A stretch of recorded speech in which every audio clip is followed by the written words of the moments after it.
Chris Hall. Yeah, been racing now for 5-6 years. The 2CVs, fantastic championship. Love it to bits. The principal differences between a road car and a race car is obviously safety comes first. So we've fit all the sort of safety cages, racing seat, racing harness, fire extinguishers to meet all the regulations. But in terms of how the car performs, the big difference really is a camshaft on the engine. So they still race a 602cc engine, but the difference is a racing camshaft and a bigger carburettor, and that's the only difference really. The tyres are road tyres, as a Road 2CV, but we can put bigger springs and different shock absorbers on, and we lower it. So the centre of gravity is much lower than the classic Road 2CV. Other than that, it's pretty standard. So this is my daughter Jenny. It's her first year of racing this year, first year ever racing. So yeah, hopefully she's enjoying it. Yeah. So I spent many years watching Dad on trackside, doing a lot of the sort of team manager role for the team pork pie we're called. And then probably 4 or 5 years, and then last year Dad was saying, do you actually want to have a go? It's quite nerve-wracking not ever having driven a race car or like being involved, albeit from the sidelines. So you've got to go and do your ARDS test, which is quite terrifying. So I had a few track days trying to like learn my lines and how to kind of handle the car, and then obviously you've got your theory test to kind of get through. And I did mine at Mallory, and I was really feeling quite sick that day because there's quite a lot of people that knew I was going to do it and sort of joined Dad the next season. So I felt the pressure to try and pass it. And everyone always says, "Oh, you'll be fine, you'll be fine, you'll be fine." But there's always that kind of like moment. So passed my ARDS test, and then joined them in the team last year for the 24-hour at Snetterton, and then this is our first race season together. So I do one race and Dad does the other race. So the main aim is to make sure that I get the car back in one piece so that Dad can actually race the second race. But I love the two. So I don't suppose I've got a huge amount to compare to other than the sort of track day, but I always feel very safe in it. And for me, it's about building my confidence and actually being able to kind of learn when I can and can't push it. So I've had a couple of spins, particularly in the wet, but for me it's about learning when I can and kind of within my own capability, but trying to each race, I guess, push it that little bit more. But yeah, getting there. I think, part of it is that will to learn and desire to get better, and all the mentoring and coaching that is part of the 2CV kind of championship is brilliant. But as we're getting more sophisticated with the data, kind of learning how I can improve that way as well. So yeah, getting there. So for the sprint races, we got 4 meetings a year. Then it's Jen himself showing the driving, and a couple of people come along and help us do the mechanicking. But the big race of the year is at Snetterton, which is a 24-hour race. So we have a team of 4 drivers. So it'll be Jenny, myself, my brother, and a guy called John Harmer, who's raced all sorts of things in his time. So he's our proper racing driver. And then with the 4 drivers, you got people like my wife does the catering, but then we got 2 or 3 mechanics. And the important thing then we're learning is try and use the data, because one thing that can help us improve our driving, but more importantly, probably for a 24-hour race, is work out our tactics during the day, because we need to work out our fuel consumption when we pull the drivers in.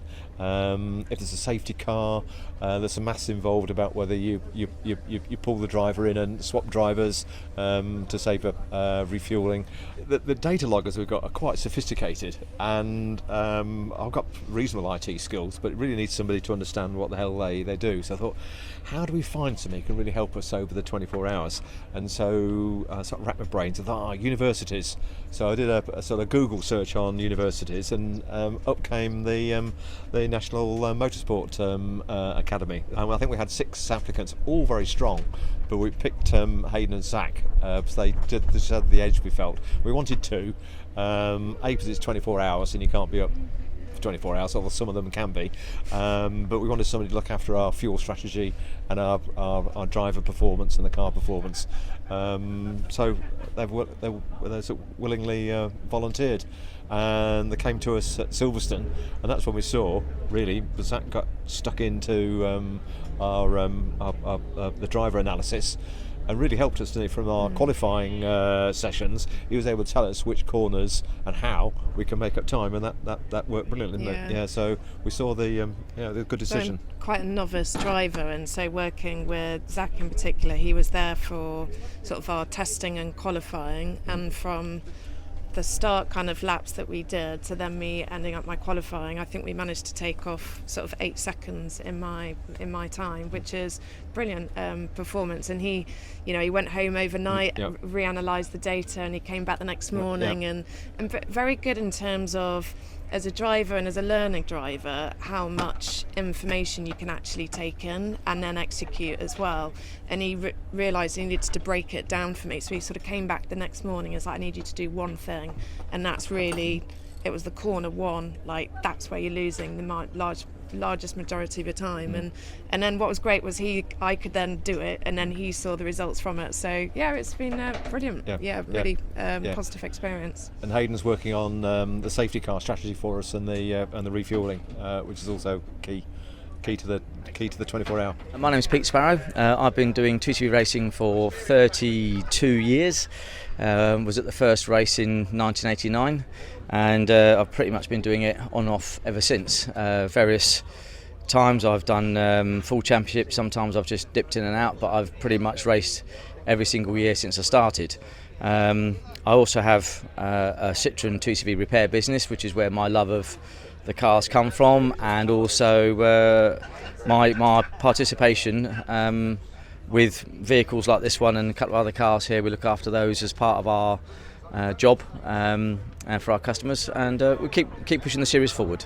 My love of the car comes from the fact that I had to have one when I was 17 because I couldn't afford anything else, which is, a lot of people met them through necessity rather than choice, but they are a car that certainly gets under your skin, and certainly one I wouldn't be without in the future.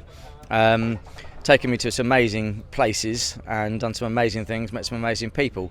So they'll always be part of my life, and I'm hoping to go to the crematorium in the back of one, just take the front seat out, slide me down, that's where I'm going to go. So they'll be a part of me until I keel over. It's a long-standing championship, been running since the first race in 1989, so getting on for 33 years I think this year now, which is pretty good for any one-make championship.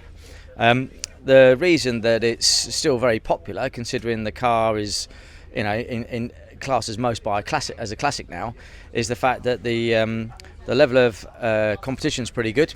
We've kept really good competition. The club is very conscious to keep people in the fold. We don't let people get too far behind. We try and keep people, sort of up with the latest technology as in 2CV terms or racing terms. And if anybody's got a problem, we try and make sure that they're catered for, they're helped with any part of their car that they can't manage themselves. So it makes it a very, very friendly championship. There's no money, a lot of mick taking generally. So it's quite a friendly place to be, with no massive pressure, no massive egos. Everybody helps everybody else, and that's what makes it fun. I've got some really, really good friends, and you can pretty much go around to anybody in the paddock and borrow something if you're short of it, and that's what makes it good. So the two guys that I've been in contact with, Zach and Hayden, really good lads, very, very keen. Showed a level of experience that in their area that I'd not come across. For someone that does amateur motorsport, they are a few levels above us, but the conversations we've had instantly give us things to think about, things to organise. We're going to adapt the car so we can get more data to look at, which is going to be useful in helping the various drivers that we have, because we don't just have one driver on the car, we have sometimes multiple drivers. It makes it much easier to compare your drivers, so it's information like that normally wouldn't be part, we wouldn't have information like that, or even if we did, we wouldn't know what to do with it. So help like that is invaluable to small teams, and everybody benefits from it right the way through.